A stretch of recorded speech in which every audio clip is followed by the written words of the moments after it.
Hey bike farmers, thanks for clicking in. You know, sometimes I think I'm the luckiest guy in the world. I got like the coolest job ever to be able to just fix bikes, make videos, share it with y'all. You know, I think I'm like a week out from getting 100,000 subscribers on this channel, which is absolutely mind-blowing. This is something I've been actually working pretty hard on for the last 2.5 years. Huge milestone in my life, like a real accomplishment in my professional career. I was upstairs just now editing my next rant video, which I really want to be a banger. I don't know if it is. I think it's the best script I've ever written. I think it's hilarious. And I got the script done and I did the footage this morning. I got a busy weekend. My college buddies are getting together and so on and so forth. I'm like, oh, I gotta get this video out. I gotta get this video out. And I was like rushing it. I got it all cut and it flows and it's really good. But I want to add in all the funny doodads and like the edit. And those videos take so long to edit and I just don't want to rush it. So I'm like, man, I got to do an easy one. I'm going to put this bike in. I think it's an easy tune-up. I didn't sell this bike, but this is classic. I love these bikes. This is what it's all about right here, folks. This is a regular guy bike and it is not in great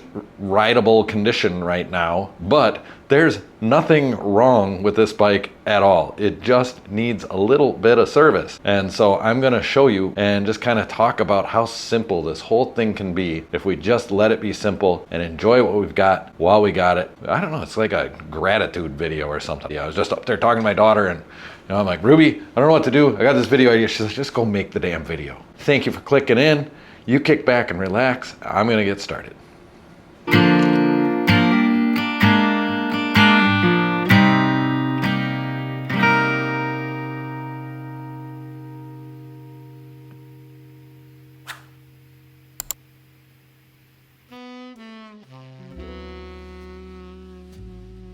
I just want to show you a few things on this bike, like the rust right here on this thing.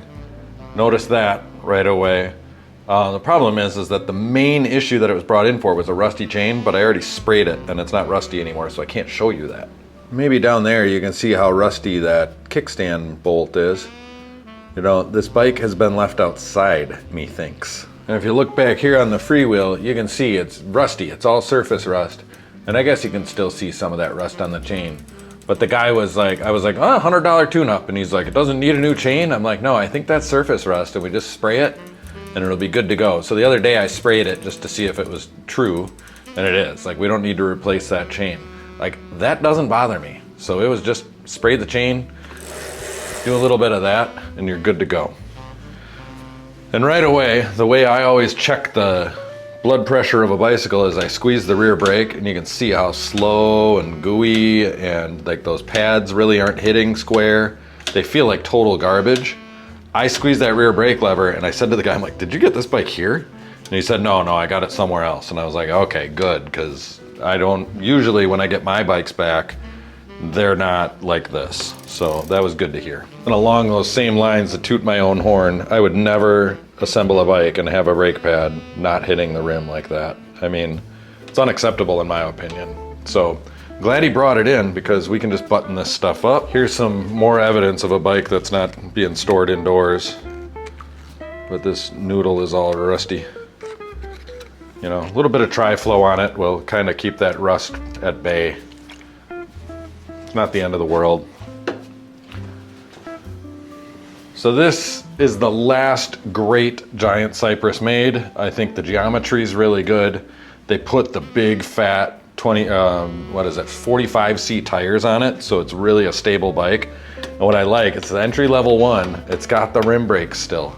All the new ones now have disc brakes. It's fine, but you know me, I'd rather have the rim brakes. I just think it's a simpler thing, and you just don't need disc brakes on a bike like this.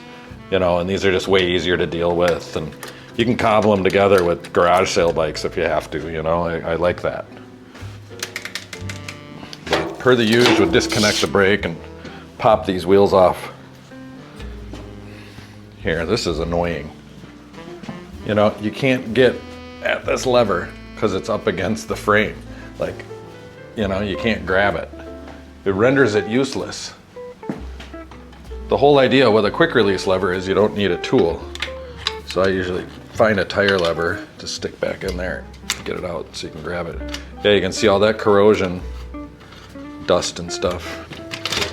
bike has just never been serviced. Needs it.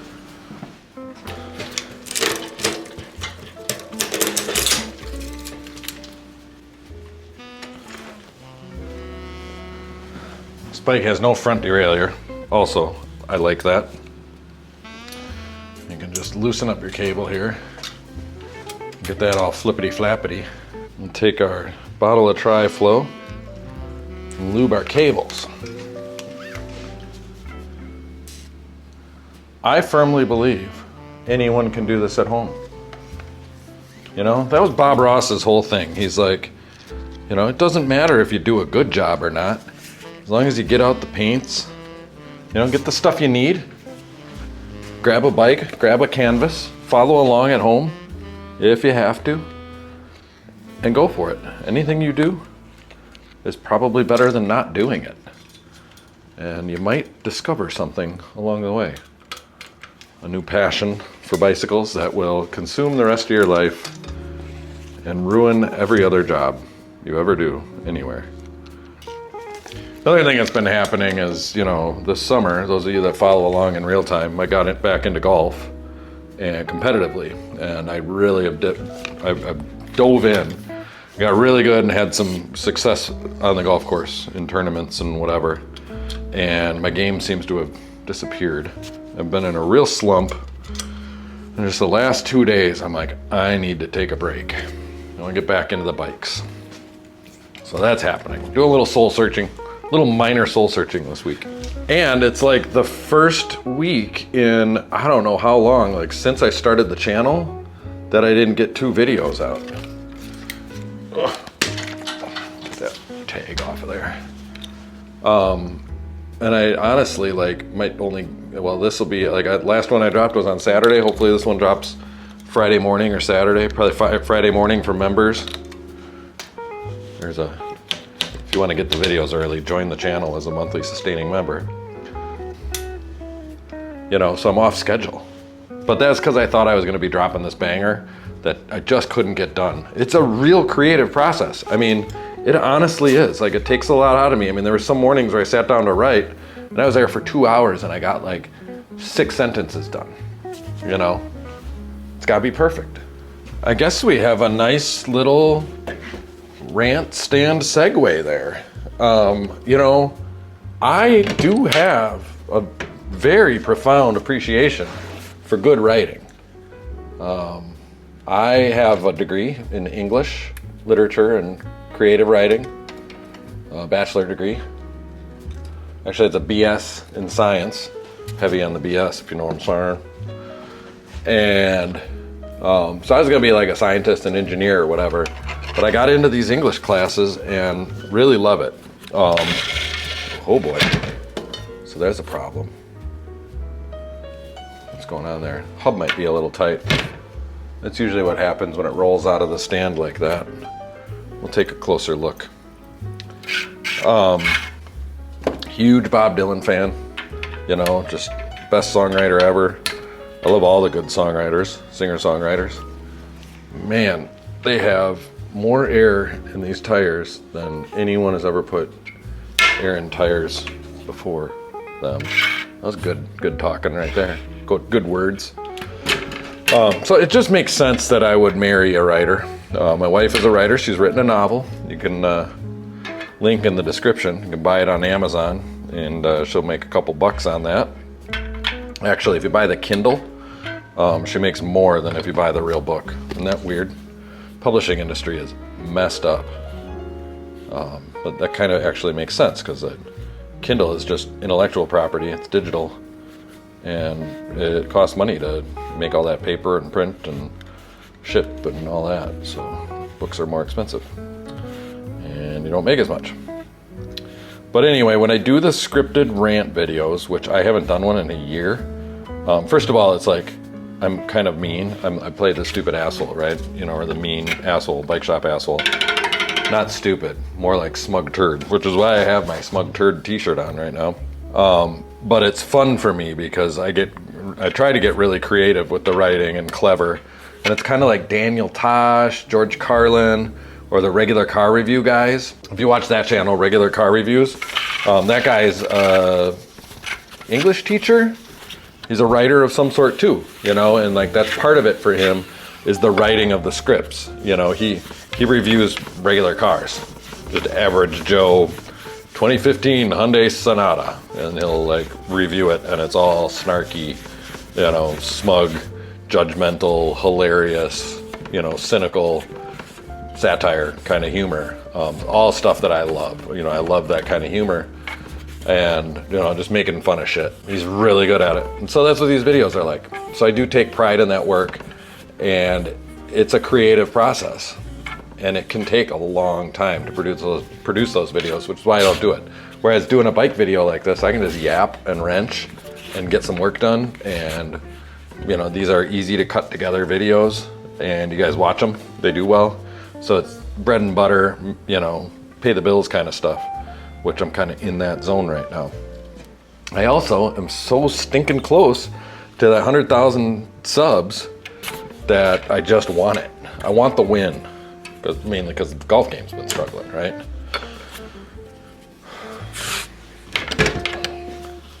And I want to do some more traveling and ride videos. Okay, so this hub feels like absolute trash. We're gonna adjust it after we do this wheel. And I want to get traveling again, but again, like I think I haven't been traveling because I'm like, well, the weather's nice. Want to golf. But I've got some ideas for some trips. Nothing's really panned out yet.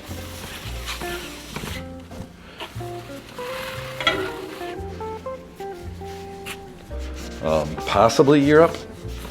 Definitely somewhere in the United States. I don't know, something popped up in my feed the other day about Beartooth Highway, Yellowstone. It's an 18-hour drive from here, but South Dakota's on the way, and I've been wanting to get back there and ride.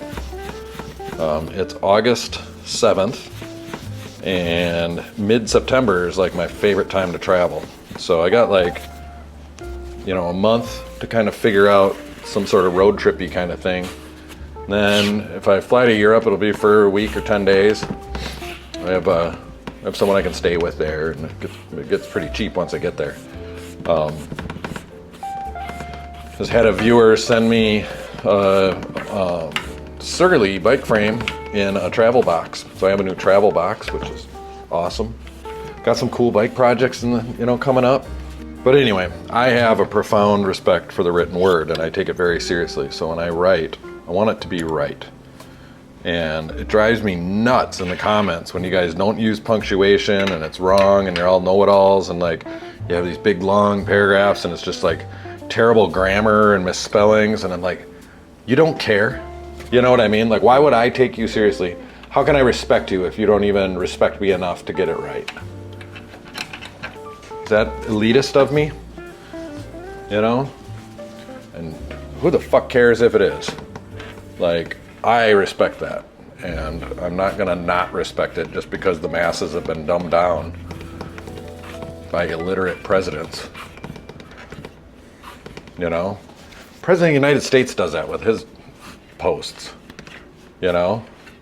And then, you know, calls the people that call him out commies or something. It's nuts. Okay, well, why is the lighting all weird in here today? Lighting feels weird today. I did have it like changed up a little bit before. I'm gonna jam my finger here. Man, that is a terrible feeling light. Now, I could, and maybe should, arguably should, overhaul this hub. Which means completely take it apart, clean everything, re-grease, new bearings, you know, all of that.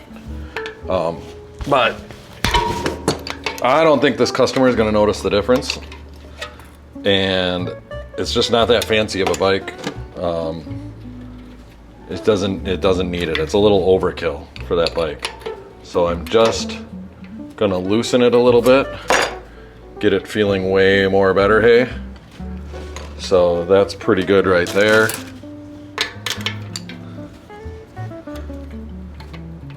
Because it was just too tight.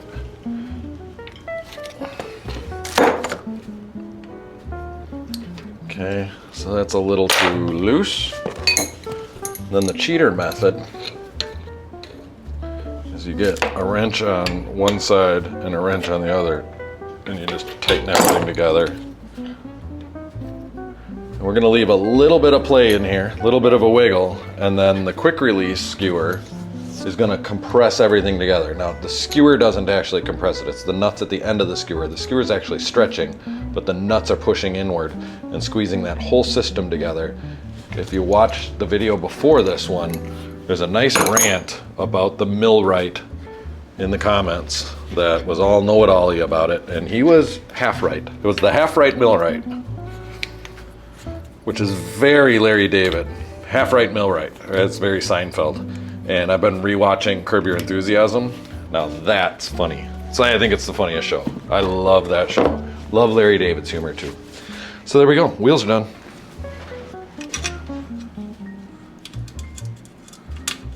Okay. This tri-flow is almost dead. But still has enough to lube a kickstand.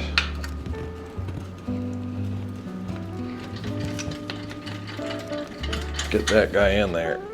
Oh yeah, gluten tight.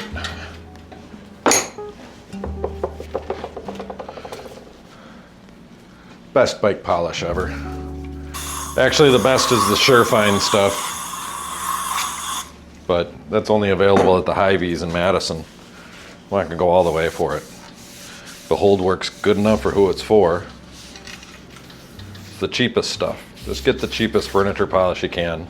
I like the lemon scent. I'd understand if you wanted to get the orange, be a little different. But it does a good job cleaning and leaves behind a nice waxy shine. Really does a good job on these matte paint jobs too. Just kind of wakes things up.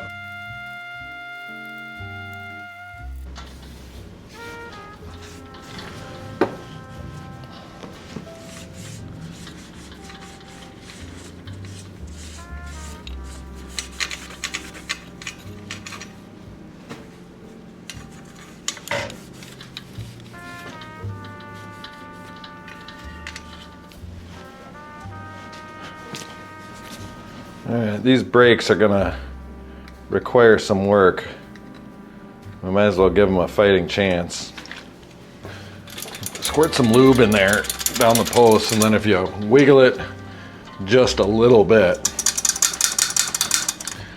That was an Alice Cooper song. Did you know Alice Cooper is a man? And also a very good golfer? I don't know if it's his first album, but one of his early albums is called Easy Action. I haven't listened to it in a while, but it is a straight up banger. It is so good. Just that early hard rock.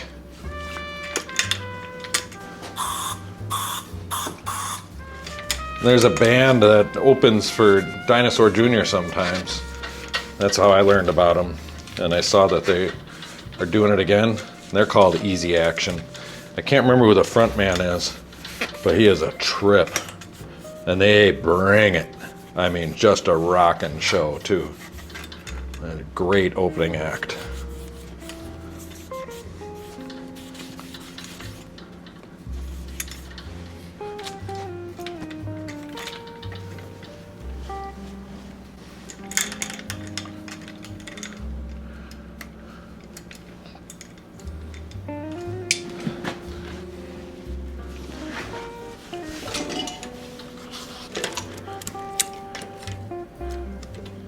Doesn't get much more straightforward than this. A little hub adjustment kind of detoured us a little bit.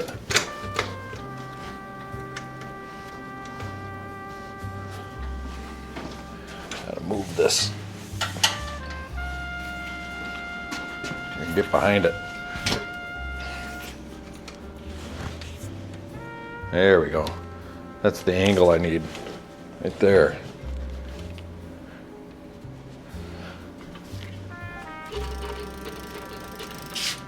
Reframe things. That's a little better.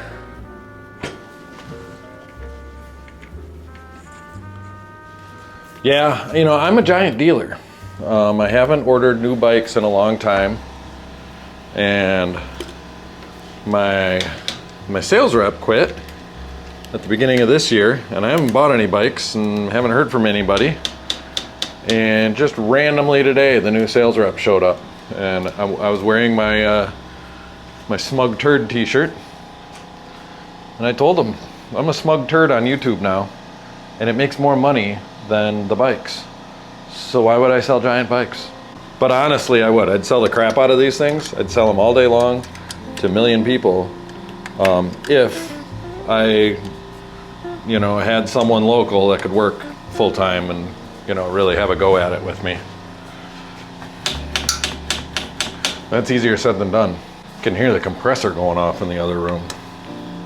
It used to bother me. You know, I'd think, oh man, somebody's gonna hear it and click out. But that's just part of the show, folks. It's part of shop living. So all these washers are alloy, aluminum. In the bike industry, we call it alloy. I don't know if it's called, you know, alloy. I mean, steel's an alloy, right? But in the bike world, aluminum things are called alloy. It's a misnomer, but it works. Anyway, a little corroded. And so if you just drop a little tri-flow on them, it slickens them up a little bit. But we're gonna try to get these pads to hit a little more square. Try to get these brakes feeling better. And then when you tighten it down like that, just because I put that lube in there, that goes way more better, hey. I'm gonna give this side the same treatment. Loosen it up a little bit, just so there's a gap, big enough gap to allow the lubricant to flow.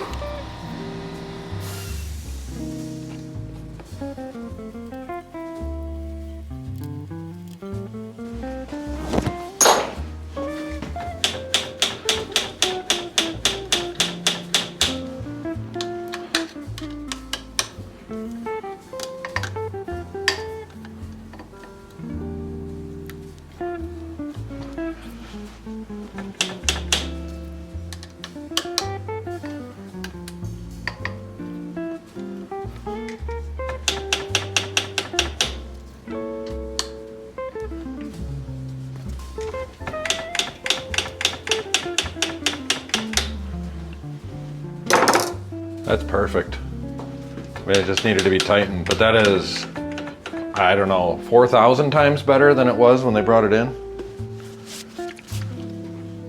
And then we might as well lubricate up in her. Here's something I just noticed. This right here is the minimum insertion, that groove. So they're like an inch out of minimum insertion. This bike's too small for them.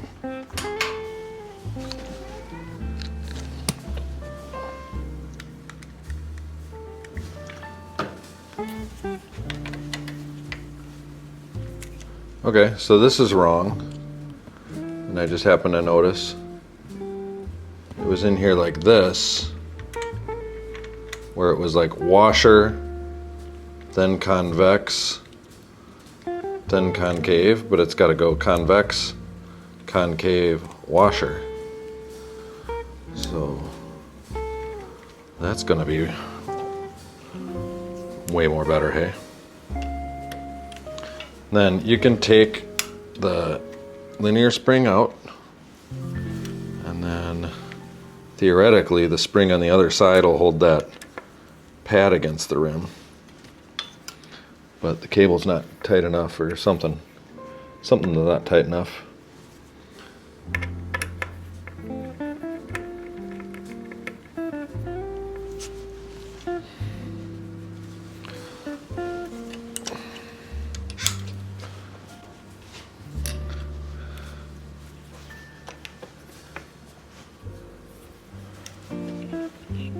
yeah, this is wrong too.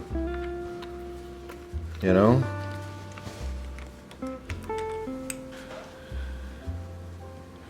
Gotta wonder how some people's brains work. I don't need you to be an expert, but that was just dumb what they had going on there. Like, I can't imagine somebody being like, oh, that's gotta be how it goes. I don't know how to explain what was wrong there, but things were out of order. You've seen me do it in other videos. You know, I get a lot of comments of mechanics that like know better than me. And I'm not saying they don't. I just think it's weird that they comment, or that they feel like they need to, and like it's like they're flexing, like their self-worth is wrapped up in it. Anyway, those insecure whiners, like they don't have girlfriends. But anyway, what I'm explaining here, showing it's like I'm at least mechanically inclined enough to not do what was going on there. And I understand that not everybody is. I don't know. I don't know what I'm trying to say. Maybe I am just like those other guys.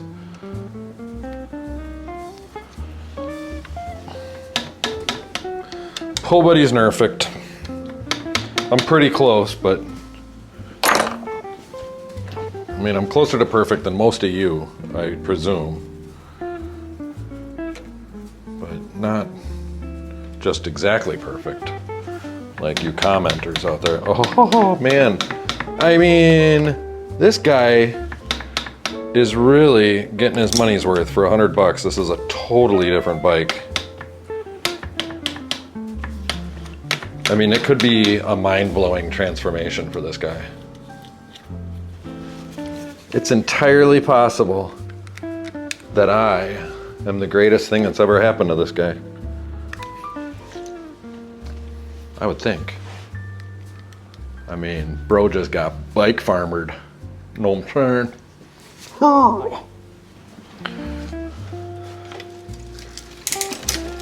Ooh. That is really pretty good.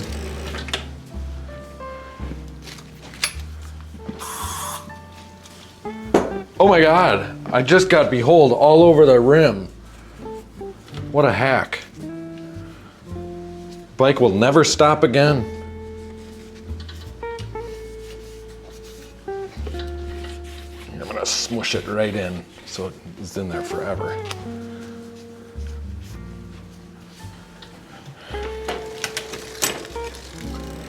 Feels a little tight. I'm gonna turn that barrel adjuster in just a smidge.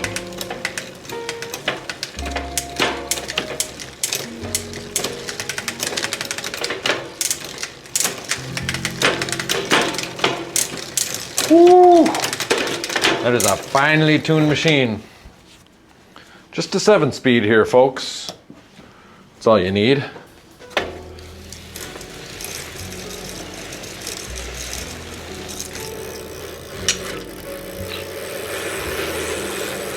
I like to wipe it one way and then the other.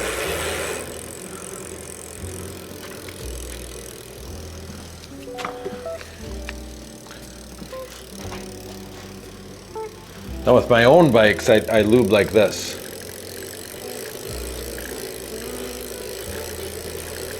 Just do a couple drops on each link.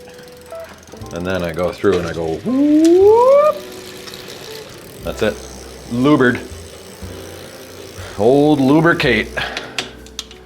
And her best friend, Tugboat Tina. Man, they were fun to party with in college. Tugboat Tina and Lubricate.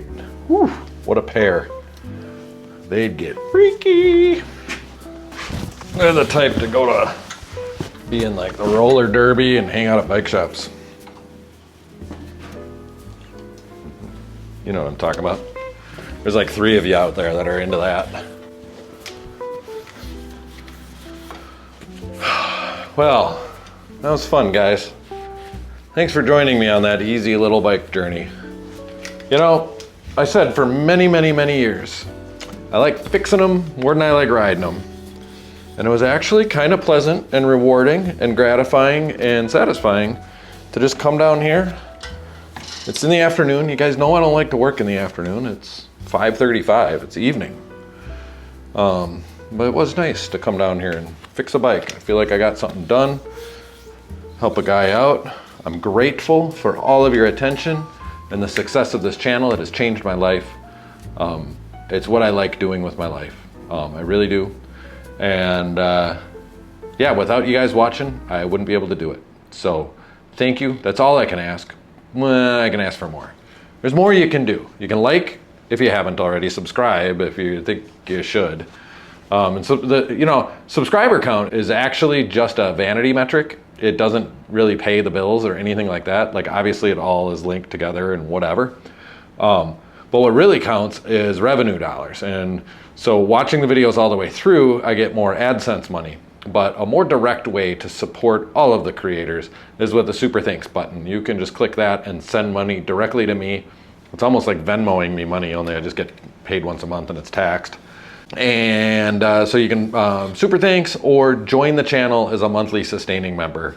You'll get the videos a little early. You get a star by your name if I'm reading comments and answering questions and giving a shit, which I do most of the time, but not always. And I see that, I will reply and answer your questions if you've got them.